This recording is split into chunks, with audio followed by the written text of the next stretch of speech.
Sigue la polémica por la decisión del Consejo Nacional Electoral de investigar a la campaña del presidente, hoy presidente Gustavo Petro. Hay mucha ambivalencia, hay mucha desinformación en las redes sociales, en los medios de comunicación. Unos dicen que el Consejo Nacional Electoral solo está haciendo su trabajo de investigar administrativamente a la campaña. Por su parte, como muchos creemos, el Consejo Nacional Electoral se está extralimitando en sus funciones, está cometiendo prevaricato y está violando la Constitución al ordenar la investigación en contra del presidente Gustavo Petro, que como todos saben y hemos repetido en este canal, tiene fuero especial y solamente es la Comisión de Acusaciones de la Cámara de Representantes la encargada de investigarlo. En Twitter leí un trino perfecto. Dice, el derecho es una disciplina dialéctica. Aquí no hay verdades absolutas ni certezas incontrovertibles, sino una amplia e inagotable discusión de la que participamos con buenos o malos argumentos. El autor de esta frase es el doctor Santiago Tres Palacios, abogado de la Universidad Autónoma, magíster en Derecho Penal y también en Filosofía. Buenas tardes, doctor. Gracias por estar acá. Beto, un cordial saludo para ti y para todas las personas que te siguen. Para mí es un verdadero gusto poder acompañarlos y ojalá poder aclarar algún punto sobre este interesante tema. Gracias, doctor. La idea es hacer una discusión objetiva, una discusión jurídica sobre esto para evitar especulaciones. Yo lo he leído, lo he seguido. Usted se aleja un poco de las posiciones emocionales, poco racionales y también de las opiniones subjetivas y políticas. Aquí vamos a hablar en derecho, vamos a hablar trataremos de hablar de manera objetiva. Entiendo que no existen verdades absolutas como usted lo acabó de escribir, pero sí podemos ser lo más objetivo que podamos. Pregunta directa, ¿el Consejo Nacional Electoral está prevaricando y violando la Constitución? Beto, lo que ocurre es que decir prevaricar es asignarle a eso una calificación delictiva, de la cual no estoy seguro. Lo que sí le puedo decir para tampoco irme de manera tibia es que el Consejo Nacional Electoral se está extralimitando, está vulnerando el Estado de Derecho y está realizando un acto por fuera de sus competencias constitucionales. Ya si lo está haciendo consciente y voluntariamente y de manera digamos, con un ánimo corrupto, podría configurar el delito de prevaricato.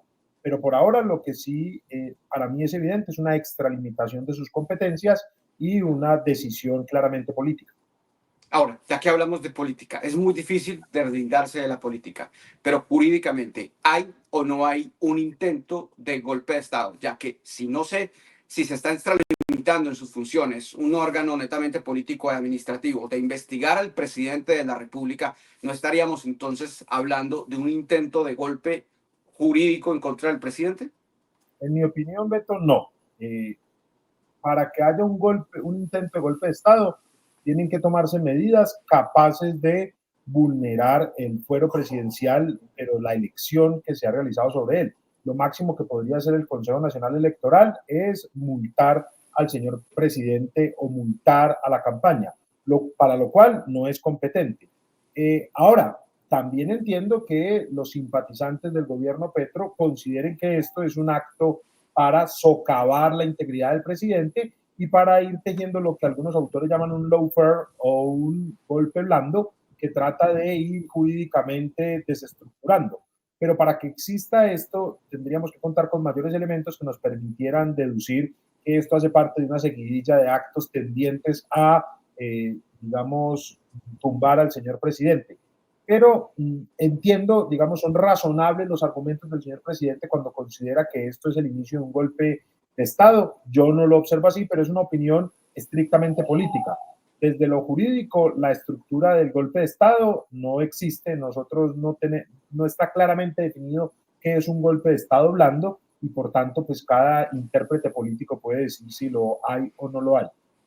Doctor, el Consejo de Estado rechazó el recurso presentado por un abogado en el que se solicitaba que se anulara la decisión de la sala de la consulta en la que reconocieron las facultades del Consejo Nacional Electoral para investigar al presidente Gustavo Petro por supuesta violación. Pero hasta un fallo del Consejo de Estado se lee de manera ambivalente por los mismos analistas jurídicos. Unos dicen que el Consejo de Estado le da la razón al presidente y otros que le da la razón al Consejo Nacional Electoral. Es que es increíble cómo en el mismo derecho se puede prestar para tantas interpretaciones y jugar con el, digamos, ambiente político. Así es, Beto. Y era precisamente eso lo que intentaba auspiciar el trino con el que iniciabas. El derecho es una disciplina dialéctica. ¿Qué quiere decir que es dialéctica? Que es fluctuante y se conforma por mayorías. Como pudiste ver, hay incluso una persona, miembro, una magistrada del Consejo Nacional Electoral que dice que el Consejo Nacional Electoral no es competente y se apartó de la decisión que tomaron sus compañeros. Hay autores muy destacados que dicen una cosa y que dicen otra. Por eso, el llamado es a que intentemos llevar esta discusión no en el plano emocional que obviamente suscita, pero más allá de si yo soy o no partidario del doctor Gustavo Petro, de si voté o no por él, de si estoy o no de acuerdo con sus políticas, lo que sí es para mí muy evidente y no he encontrado una sola persona que nos confronte y nos lo muestre, es que no existe la competencia expresa del Consejo Nacional Electoral para investigar al presidente. ¿Qué ocurre con esto, Beto? Que en materia sancionatoria hay un principio que es el principio de legalidad que aterriza en otro que se llama el principio de juez natural. ¿Qué quiere decir? Que cuando tú vas a ser investigado, la persona que te investiga y que te sanciona, no solo en penal, sino en cualquier materia sancionatoria, tiene que estar previamente establecido en la Constitución o en la ley. Cuando uno lee las funciones del Consejo Nacional Electoral, queda claro que sí puede investigar y sancionar a las campañas y a sus directivos. Y uno se pregunta, ¿al candidato podría sancionarlo? Y uno dice, sí, puede sancionarlo. Pero estamos ante una circunstancia especial. El candidato ya no tiene hoy solo la condición de ex candidato, sino la condición de presidente. Cuando estás ante la condición de presidente, vuelves a la Constitución y la Constitución te dice que solo por causas constitucionales puede acusarlo la Cámara y juzgarlo el Senado. ¿Qué ocurre cuando esta función está tan claramente establecida en la Constitución? Que se forma un fuero que para poderlo romper, la función del Consejo Nacional Electoral, la competencia, debería estar expresamente establecida en la Constitución Política y no lo está. Quiere decir que el Consejo Nacional Electoral se está sacando la competencia del sombrero o a través de una analogía. Y resulta que las analogías no se pueden construir en materia desfavorable cuando estamos en temas sancionatorios. El Consejo Nacional Electoral es un órgano netamente administrativo, pero también político. Está compuesto por políticos, personas representantes a la Cámara, no por juristas, inclusive su misma elección, para mí, dentro de nuestro ordenamiento jurídico, es vergonzosa. ¿Cómo es vergonzosa? Muchas cosas, como la elección del fiscal, como la elección del procurador. Esto es una opinión mía, doctor. Pero el Consejo Nacional Electoral, los magistrados son elegidos por la Cámara de Representantes y, como dije, son representantes de los partidos. La magistrada que usted acabó de mencionar era representante o pertenece al pacto histórico. Claramente es obvio que se aleje de la posición de sus otros 7 magistrados. Pero usted, ¿cómo ve que 2 magistrados, los que lideran esta ponencia, estamos hablando de César Lurduy y también del señor Álvaro Hernán Prada, pues sean enemigos declarados públicos del presidente Gustavo Petro, pertenecientes a partidos de oposición, como lo es el señor Álvaro Hernán Prada, que inclusive el señor Álvaro Hernán Prada esté en un juicio en estos momentos ante la Corte Suprema de Justicia por manipulación de testigos. Y el otro, el señor César Lurduy, pues fue investigado, aquí respetando el debido proceso, fue investigado en el pasado por un feminicidio que nunca se aclaró y que simplemente prescribió la acción penal. ¿Usted cómo analiza esto tan grave, no solamente ante los ojos de los analistas, de los colombianos, sino a través del mundo? Sí, hay varias cosas dentro de la pregunta, pero todas las podemos aclarar.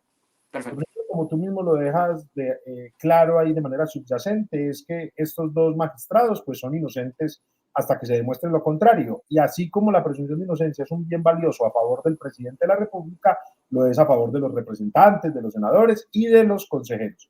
Pero, y además para mostrarte que, porque muchas personas creen que esta posición es por ser simpatizantes del señor presidente Gustavo Petro, y con esta respuesta te puedo demostrar que no. En el mismo día, el presidente Petro descubrió lo negativo de una propuesta que él mismo planteó. Recordarás que este fin de semana, por motivo de la posesión de la nueva presidenta en México, el mismo presidente Petro había dicho que era muy importante analizar que en Colombia los jueces y magistrados se eligieran por elección popular.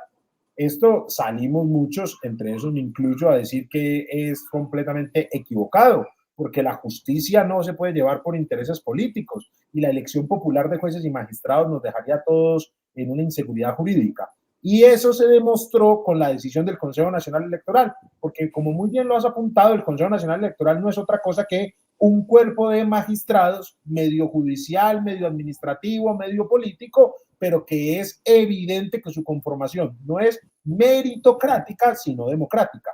Ah, pero eso está establecido en la Constitución, claro, y es importante la designación política, y así lo quisieron. Pero lo que queda claro es que el Consejo Nacional Electoral no está integrado por juristas reconocidos en el mundo de las leyes, sino por políticos que son activistas y que tienen intereses. Creo que este evento del Consejo Nacional Electoral demuestra lo inadecuado de la propuesta de jueces y magistrados por elección popular. Además, Beto, porque nuestros magistrados deberían tener una función contramayoritaria, que es vital en una democracia. ¿Qué quiere decir eso? Que mientras los senadores y representantes son elegidos por las mayorías y por tanto intentan promover leyes de acuerdo a las mayorías, una democracia no puede aplastar a las minorías y la protección de la minoría debe caer en manos de nuestros jueces. En cambio, tú estás viendo que como la Cámara de Representantes quedó conformada mayoritariamente por partidos contrarios al gobierno, lo que se está haciendo en esta decisión es prácticamente como si estuviéramos ante una decisión de una parte de la Cámara de Representantes, una decisión de un partido político y no una decisión jurídica en toda la dimensión de la palabra. Doctor, ¿qué sigue? ¿Qué sigue? Porque lo que hace el Consejo Nacional Electoral es remitirle esto a la Comisión de Acusaciones. Muchos dicen que se tiene que aplicar de manera fáctica, de manera inmediata, el artículo de la Constitución, no sé si usted me lo recuerde, en el que dice que si una campaña sobrepasa los topes, pues la elección de ese funcionario público elegido popularmente debe ser declarada nula y ya, no hay proceso. Otros dicen que la comisión de acusaciones tiene que empezar de cero, como cuando compulsan copias y recibe una denuncia. ¿Y qué sigue en ese momento? Perdón. Sí, no, lo que seguiría, digamos, de acuerdo al debido proceso, es que la comisión de acusaciones terminara de instruir el procedimiento y en caso de haber mérito, presentara la acusación ante el Senado y que fuera el Senado quien decidiera si existe o no mérito suficiente para esta causa. Y vale la pena, es que no falta nada para finalizar el gobierno. Digamos que en un año estaremos ya con las listas de las listas del Congreso para la elección del 2026. Para un año ya se está hablando de los candidatos, descripciones. Ya esta pregunta es política. ¿A usted le parecería que sumergir al país en esta crisis institucional podríamos llegar a algo bueno, algo positivo? Si se hiciera por los caminos debidos, sí. Lo erróneo es hacerlo por los caminos indebidos como lo está haciendo el Consejo Nacional Electoral. Porque de todas formas no es correcto, Beto, que quedemos con el sinsabor de que no se aclaró bien lo ocurrido o lo no ocurrido. Con sinsabores que hemos quedado de gobiernos anteriores. Por ejemplo, yo siempre he considerado que se debió analizar si la reelección presidencial que contó con el visto bueno de estos políticos que después fueron condenados, de Teodolindo y de Gidis Medina, debimos haber conocido si eso era mérito suficiente para anular o no la elección del presidente. Y alguien dirá, pero ¿para qué si ya fue presidente? No, es que también por la vía judicial logra restablecerse la memoria y logramos aclarar nuestros caminos. Ahora, ¿qué creo yo? Es un asunto distinto que va a ocurrir. Yo creo que esto, salvo la intervención de una autoridad extranjera o internacional como la Comisión Interamericana y la Corte Interamericana, el Consejo Nacional Electoral continuará hacia adelante, impondrá una multa y ya la campaña se precipitó. Porque también, Beto, lo que ha generado esto es que el señor presidente, que tiene un origen popular, una base popular, pues ahora vaya a llevar su gobierno es a las tarimas, a los discursos y ejercer de manera popular el mandato que le ha sido confiado. Pero todo esto es ocasionado por culpa del Consejo Nacional Electoral. Si me permiten el comentario político, creo que el Consejo Nacional Electoral ni siquiera le está haciendo un favor a los opositores. Creo que la decisión únicamente tiene dos lecturas. Primera, es infortunado porque se está vulnerando el debido proceso y la institucionalidad. Y segundo, le están dando, digamos, además por la pregunta que tú iniciabas, el presidente lleva hablando de golpe blando desde hace varios meses y aquí el Consejo Nacional Electoral le dio un motivo de lujo para seguir hablando de eso. O sea, prácticamente ocurre lo mismo que con la decisión de del ex procurador Alejandro Ordóñez en el año 2003. Unos me dicen que en ese momento Gustavo Petro, el petrismo, eran solamente 200.000 personas las que votaron por Gustavo Petro. Después de esa sanción por parte de la Procuraduría, otras más de la Contraloría, hoy el presidente Gustavo Petro es presidente de la República. Doctor, pero más allá de lo que usted menciona de la reelección, de este tema de la política, que inclusive el mismo ex magistrado Jaime Araujo Rentería dijo que la segundo periodo del expresidente no había existido, no existió jurídicamente. Pero más allá de eso, sí da tristeza es que, por ejemplo, la campaña de Juan Manuel Santos con el tema de Brecht se anuló, la campaña de Iván Duque con el tema de los dineros de la ñeñe política, del ñeñe Hernández, también no pasó nada. Y aquí estamos hablando de unos aportes de FECODE. Es increíble. Sí, ese es un valle de lágrimas en el que vive institucionalmente y creo que aplica tanto para derechas, para izquierdas, creo que es una falla institucional. Sí, Que señor. tampoco sé si lo bueno es lo contrario, es decir, yo no creo que debamos envidiar a otros regímenes políticos de países cercanos en donde ya viven en la otra esquina y es todos los presidentes y expresidentes en la cárcel, Presos. todos los fiscales generales en la cárcel y eso ya ha hecho una locura. No sé cuál de los dos extremos, si el extremo de la impunidad en el que estamos o el extremo de la vulneración del fuero presidencial, no sé cuál de los dos es más favorable. Preferiría uno un punto medio, pero a veces es bien difícil. Así es, doctor. Doctor, le quiero agradecer por el espacio. Gracias por sus respuestas objetivas. Espero tenerlo nuevamente aquí en el canal. Beto, no, yo quedo muy pendiente a cualquier invitación y espero con esto haber podido aclarar algo que a que a tu audiencia y seguidores le pueda ser de utilidad. Un abrazo. En Twitter el doctor está como Arroba Santiago, defensor guión al, arrobas. arroba soy defensor guión al piso. Exacto, así es, para que lo sigan, por favor. Un abrazo para todos. Nos vemos. Un abrazo. Beto.